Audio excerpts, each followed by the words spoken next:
నమస్తే, నేను లక్ష్మణ్. ఆంధ్రప్రదేశ్ రాజకీయాలు రసవత్తరంగా మారిన పరిస్థితి ఉంది. కడప జిల్లాలో మారుతున్న రాజకీయం చూసుకుంటే ఇప్పుడు రాజకీయ విశ్లేషకులు పెదవిరుస్తున్న పరిస్థితి ఉంది. షర్మిల సునీత ఈరోజు భేటీ అయ్యారు. అదేవిధంగా షర్మిలతో పాటు కుటుంబ సభ్యులు వైఎస్ కుటుంబానికి సంబంధించిన ప్రతి ఒక్కరూ కాంగ్రెస్ తీర్థం పుచ్చుకునేటట్లు కనిపిస్తున్న పరిస్థితి కూడా కనిపిస్తుంది. మారుతున్న కడప రాజకీయం పైన మనతో మాట్లాడడానికి రాజకీయ విశ్లేషకులు సీనియర్ జర్నలిస్ట్ సత్యమూర్తి గారు ఉన్నారు. ఆయనతో మాట్లాడే ప్రయత్నం చేద్దాం. సార్ నమస్తే. నమస్కారం అండి. కడపలో మారుతున్న రాజకీయం చూసుకుంటే రాజకీయ విశ్లేషకులు మొత్తం కడప వైపే చూస్తున్న పరిస్థితి ఉంది.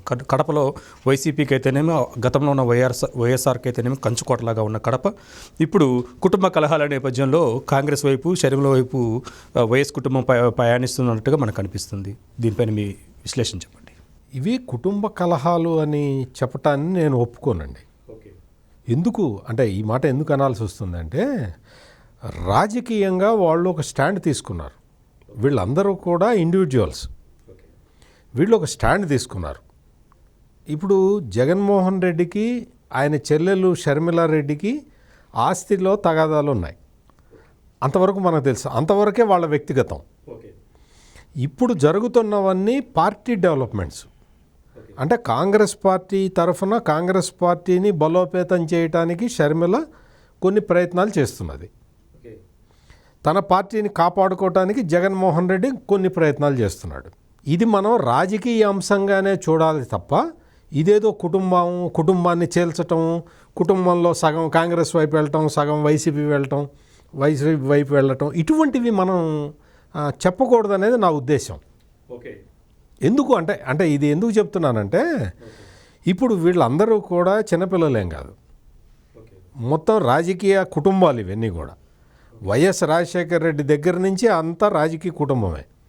వైఎస్ వివేకానందరెడ్డి కూడా ఎమ్మెల్యేగా చేశాడు, మంత్రిగా చేశాడు, అన్ని రాజకీయ నేపథ్యమే.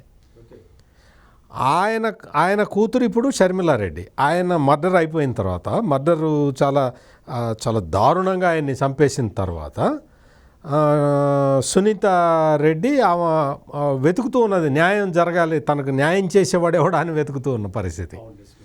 అటువంటి పరిస్థితుల్లో ఆమెకి న్యాయం చేస్తాడనుకున్న అన్న ఆమెని వదిలేశాడు. ఎవరి మీద అయితే ఆరోపణలు ఉన్నాయో వాళ్ళని పట్టుకున్నాడు. ఎందుకు అంటే ఆయనకి రాజకీయంగా వాళ్ళ అవసరం కాబట్టి. ఇప్పుడు షర్మిలకిను జగన్కి ఆస్తి తగాదాలు ఉన్నాయి కాబట్టి ఆ తర్వాత జరిగిన పరిణామాల నేపథ్యంలో షర్మిల కాంగ్రెస్ పార్టీని ఆప్ట్ చేసింది. ఎందుకు? షర్మిలకి కాంగ్రెస్ పార్టీ అవసరం కాబట్టి. ఇప్పుడు సునీత, షర్మిల వీళ్ళిద్దరు కలిసి మాట్లాడుకున్నారు. అంటే ఇవన్నీ కూడా రాజకీయపరమైన సంబంధాలే తప్ప ఇవేదో వాళ్ళ వ్యక్తిగతము, వాళ్ళేదో కుటుంబము, వాళ్ళేదో ఒక కుటుంబాన్ని ఎవరో చీలుస్తున్నారు అన్న అభిప్రాయంతో మనం చూడకూడదు అనేది నా అభిప్రాయం. Okay, it's okay. కాకపోతే కడపలో ఉన్న వైఎస్ అభిమానులు మొత్తం ఇప్పుడు షర్మిల వైపు చూస్తున్నారు. కాంగ్రెస్లోకి రావడానికి సిద్ధంగా ఉన్నారు. జగన్మోహన్ రెడ్డి పులివెందుల్లో ఓడిపోవటం ఖాయం, కడప ఎంపీ స్థానంలో షర్మిల గెలవడం ఖాయం. అటు అసెంబ్లీకి వేసినా కానీ, కడప ఎంపీ స్థానానికి వేసినా కానీ తప్పనిసరిగా షర్మిల విజయం సాధిస్తుందని చెప్పే ఒక విషయాలు ఎందుకు బయటకు వస్తున్నాయి, అయ్యే ఎందుకు ట్రోల్ అవుతున్నాయి సోషల్ మీడియాలో? ఇప్పుడు గత 5 సంవత్సరాలుగా రాష్ట్రంలో ముఖ్యమంత్రిగా జగన్మోహన్ రెడ్డి బాధ్యతలు నిర్వర్తిస్తున్నాడు. అన్ని రంగాల్లో ఫెయిల్ అయ్యాడు. దాంతో ఏమైందంటే ప్రజల్లో తీవ్రమైన వ్యతిరేకత ఉంది. అదే కడప ప్రజల్లో కూడా కొనసాగుతున్నది. అంటే కడప ప్రజల్లో కూడా జగన్మోహన్ రెడ్డి మీద తీవ్ర వ్యతిరేకత ఉంది. ఇంతకు ముందర ఏంటి అంటే, మనం గతంలో వాళ్ళ నాన్న రాజశేఖర రెడ్డిని గురించి చూసాం. రాజశేఖర రెడ్డి మీద ఇంత వ్యతిరేకత లేదు. అందుకని ఆయన రెండోసారి కూడా గెలిచాడు. ఇప్పుడు ఏమైంది అంటే, మొన్న ఇడుపులపాయ పర్యటనకి వెళ్ళినప్పుడు జగన్మోహన్ రెడ్డి దగ్గరికి రావటానికే ఆ మండలాధ్యక్షులు, మండల పార్టీ వాళ్ళు ఎవరు కూడా అసలు ఉత్సాహం చూపించలేదు. సీఎం ఆఫీసు వాళ్ళు వెతికి పాసులు ఇస్తే 150 మందికి పాసులు ఇచ్చారు. మా సొంత ఊళ్ళో మా ఎమ్మెల్యేని కలవడానికి మేము పాస్ తీసుకోవాలా అని చెప్పి చాలామంది రాలేదు. అంటే ప్రజల నుంచి పూర్తిగా దూరం అయిపోయాడు మన జగన్మోహన్ రెడ్డి. అదే సమయంలో అక్కడ వైఎస్ వివేకానందరెడ్డి ఇటువంటి విషయాలన్నింటికీ ఒక కుషన్ లాగా ఉండేవాడు. జగన్మోహన్ రెడ్డి చేసిన అతిపెద్ద తప్పిదం ఏంటంటే ఆ క్వశ్చన్ని తీసేశాడు. దానివల్ల ఏమైందంటే క్వశ్చన్ లేదు, ఈయనకి ప్రజలతో సంబంధాలు లేవు, ఈయన నమ్ముకున్న వాళ్ళు ఎవరూ కూడా ప్రజలతోటి లేరు. వైఎస్ రాజశేఖర్ రెడ్డి పూర్తిగా దూరం పెట్టిన కుటుంబాలని జగన్మోహన్ రెడ్డి దగ్గరికి తీసుకుంటున్నాడు. అందువల్ల రాష్ట్రం మొత్తం కనపడుతున్న వ్యతిరేకత కడపలో కూడా జగన్మోహన్ రెడ్డి కనపడుతున్నది.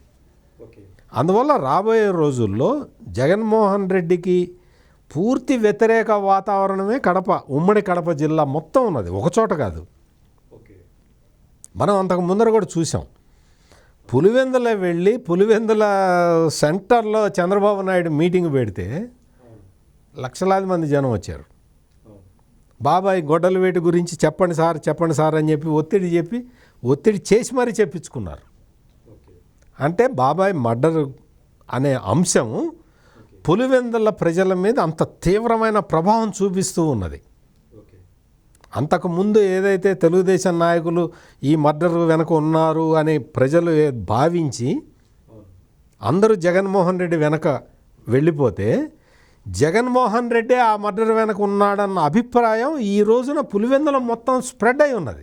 ఓకే, ఇప్పుడు సర్వేలు చెప్తున్న గ్రాఫ్ ప్రకారం జగన్మోహన్ రెడ్డికి చరిస్మా కడపలో తగ్గిపోతుంది, షర్మిల యొక్క గ్రాఫ్ రోజు రోజుకి పెరిగిపోతుంది కడప జిల్లాలో అన్నది వాస్తవాలు అంటారా? 100%.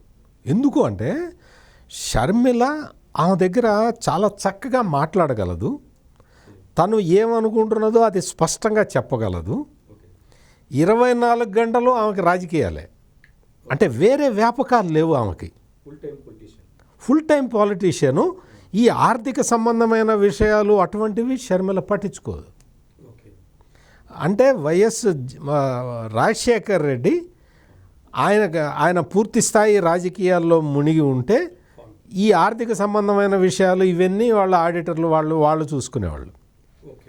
ఆ తరహా రాజకీయాల్ని షర్మిల చేస్తుంటుంది. జగన్మోహన్ రెడ్డి అట్లా కాదు.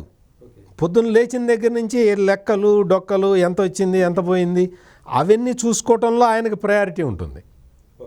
అందుకని రాజకీయంగా ఆయన ముఖ్యమంత్రి అయినా కానీ సమీక్ష సమావేశాలే పెట్టట్లేదు చాలా డిపార్ట్మెంట్లకు సంబంధించి. అందువల్ల జగన్మోహన్ రెడ్డి మీద వ్యతిరేకత వచ్చేసింది. అదే సమయంలో మంచి సమయం చూసుకొని షర్మిల రాజకీయాల్లోకి వచ్చింది కాబట్టి విపరీతమైన ప్రజాదరణ కనపడుతూ ఉన్నది. అది మొత్తానికి కడప జిల్లాలో మారుతున్న రాజకీయం రోజు రోజుకి వైసీపీ యొక్క గ్రాఫ్ పడిపోతుంది, కాంగ్రెస్ గ్రాఫ్ పెరుగుతుంది. అదేవిధంగా షర్మిల యొక్క చరిస్మా కూడా అక్కడ బాగా వర్కౌట్ అవుతున్నట్టుగా మనకి విశ్లేషణ ద్వారా అర్థమవుతుంది. మరొక అంశంతో మళ్ళీ కలుద్దాం.